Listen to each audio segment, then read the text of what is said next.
ಒಂದು ದೇವಸ್ಥಾನದ ಹೊರಗೆ ಇಬ್ಬರು ಭಿಕ್ಷುಕರು ಭಿಕ್ಷೆ ಬೇಡ್ತಿದ್ರಂತೆ. ಒಂದು ದಿವಸ ದೇವಸ್ಥಾನಕ್ಕೆ ಒಬ್ಬ ದೊಡ್ಡ ಬಿಸ್ನೆಸ್ ಮ್ಯಾನ್ ಬರ್ತಾನಂತೆ. ಆಗ ಮೊದಲನೇ ಭಿಕ್ಷುಕ ಬಿಸ್ನೆಸ್ ಮ್ಯಾನ್ ಗೆ ಹೇಳ್ತಾನಂತೆ, ಆ ದೇವರು ನಿಮ್ಗೆ ಎಲ್ಲವನ್ನೂ ಕೂಡ ಕೊಟ್ಟಿದ್ದಾರೆ, ನನಗೂ ಒಂದ್ ಸ್ವಲ್ಪ ಕೊಡಿ ಅಂತ. ಆಗ ಅಲ್ಲೇ ಪಕ್ಕದಲ್ಲಿ ಕೂತಿದ್ದಂತ ಎರಡನೇ ಭಿಕ್ಷುಕ ಹೇಳ್ತಾನಂತೆ, ನೀವೇ ನನಗೆ ದೇವ್ರಿದ್ದ ಹಾಗೆ, ನೀವೆಲ್ಲವನ್ನೂ ಕೂಡ ಸಂಪಾದನೆ ಮಾಡಿದೀರಾ, ನನ್ಗೂ ಕೂಡ ಒಂದೆರಡು ಕಾಸು ಕೊಡಿ ಅಂತ.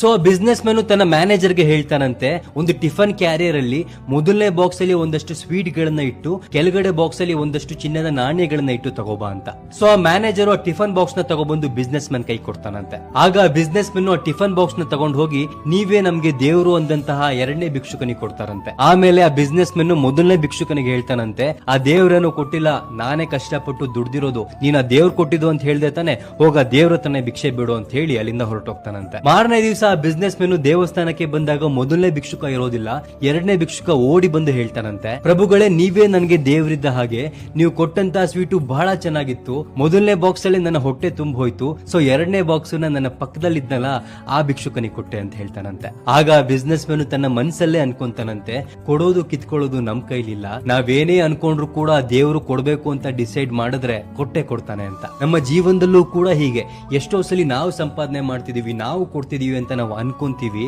ಆದ್ರೆ ನಾವು ಬರೀ ಕಾರಣ ಅಷ್ಟೇ, ಕೊಡೋದು ಬಿಡೋದು ಎಲ್ಲವೂ ಕೂಡ ಆ ದೇವರ ಕೈಯಲ್ಲಿದೆ. ಈ ಕಥೆ ನಿಮ್ಗೆ ಇಷ್ಟ ಆಗಿದ್ರೆ ಎಲ್ಲರಿಗೂ ಕೂಡ ಶೇರ್ ಮಾಡಿ.